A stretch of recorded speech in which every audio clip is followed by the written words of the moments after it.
भारत के किन 3 शहरों में उच्च न्यायालयों की स्थापना सबसे पहले की गई थी? ये क्वेश्चन है। न्यायालय से संबंधित पार्ट 2 का है। भारत के किन 3 शहरों में उच्च न्यायालय की स्थापना सबसे पहले की गई थी? वे 3 शहर हैं कलकत्ता, बॉम्बे और Madras. Option number B.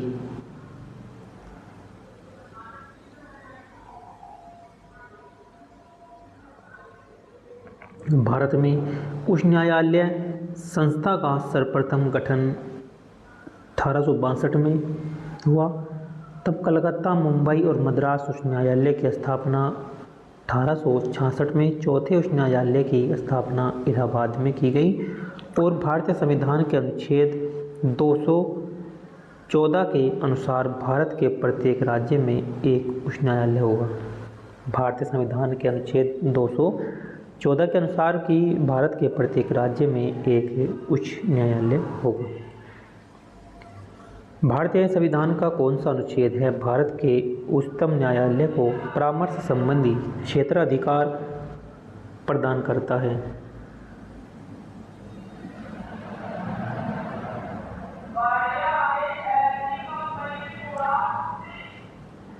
Option number इसका ए है 143। भारतीय संविधान का अनुच्छेद 143 अनुच्छेद भारत के उच्चतम न्यायालय को परामर्श संबंधी क्षेत्राधिकार प्रदान करता है।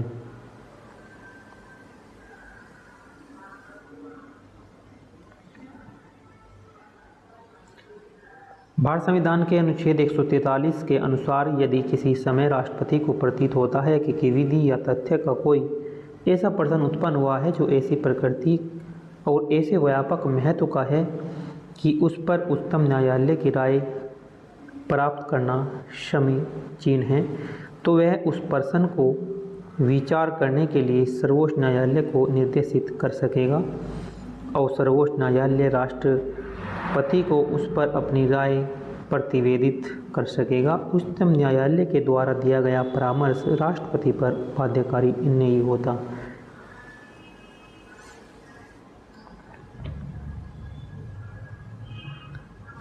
नेक्स्ट है सर्वोच्च न्यायालय और उच्च न्यायालय के पास बंदी, प्रत्यक्षीकरण, प्रतिषेध, अधिकार परीक्षा, परमादेश, उत्प्रेक्षण आदि की प्रकृति में रिट जारी की जा सकती है। कौन कौन से वे अनुच्छेद हैं?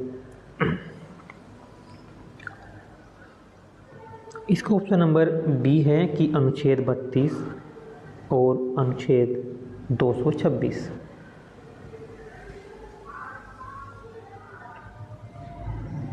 भारतीय संविधान के अनुच्छेद 32 और अनुच्छेद 226 के अनुसार क्रमशः सर्वोच्च न्यायालय और उच्च न्यायालय को 5 प्रकार की रिट जारी करने की शक्ति है। यानी कि सर्वोच्च न्यायालय को जो 5 प्रकार की रिट जारी करने की शक्ति है वो अनुच्छेद 32 से है और उच्च न्यायालय को 5 प्रकार की रिट जारी करने की जो शक्ति है वह अनुच्छेद 226 के तहत है। कहाँ करते हैं रिट जारी? की बंदी, प्रत्यक्षीकरण, अधिकार परीक्षा, परमादेश, उत्प्रेक्षण और प्रतिषेध। भारत के सर्वोच्च न्यायालय के न्यायाधीश के लिए जो आयु सीमा है वो कितनी है सर्वोच्च न्यायालय के लिए?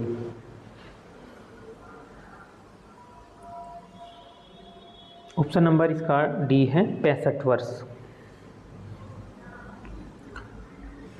देखिए, भारत के सर्वोच्च न्यायालय के लिए न्यायाधीश के जे सेवानिवृत्ति की जो अधिकतम आयु है 65 वर्ष है, जबकि अगर उच्च न्यायालय के से न्यायाधीशों की सेवानिवृत्ति की अधिकतम आयु की बात करें तो वो 65 वर्ष है, निर्धारित की गई है।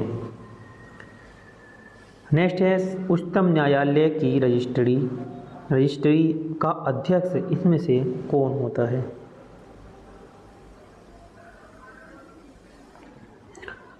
ऑप्शन नंबर ए है महासचिव।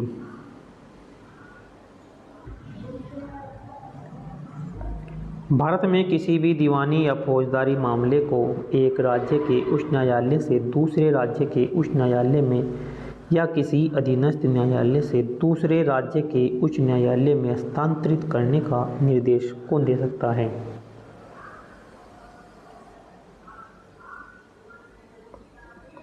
उच्चतम न्यायालय दे सकता है।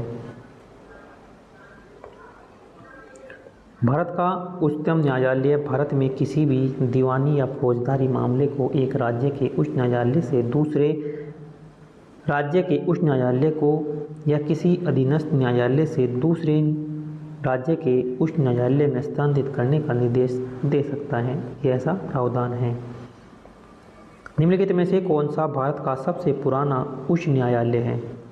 भारत का सबसे पुराना जो उच्च न्यायालय है वो कौन सा है? ऑप्शन नंबर डी है कलकत्ता उच्च न्यायालय। कलकत्ता उच्च न्यायालय, इसकी स्थापना 1862 ईस्वी में की गई थी। भारत का सबसे पुराना उच्च न्यायालय कलकत्ता उच्च न्यायालय है। इसकी स्थापना 1862 में फोर्ट विलियम में उच्च न्यायालय के रूप में की गई थी। सुप्रीम कोर्ट के न्यायाधीश की सेवानिवृत्ति की उम्र कितनी है? ऑप्शन नंबर इसका ए है 65 साल।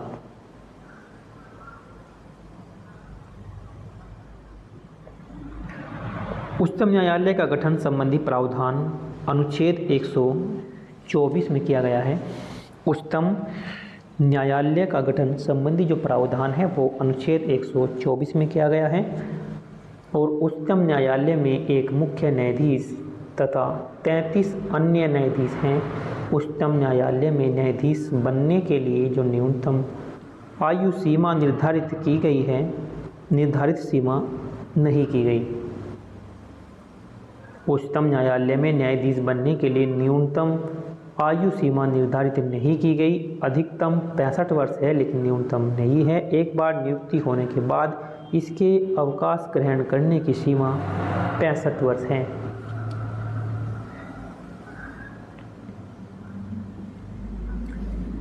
नेक्स्ट है जिला और सत्र न्यायाधीश के सीधे नियंत्रण के लिए अधीन जो कार्य करते हैं वो कौन करते हैं? राज्य के उच्च न्यायालय।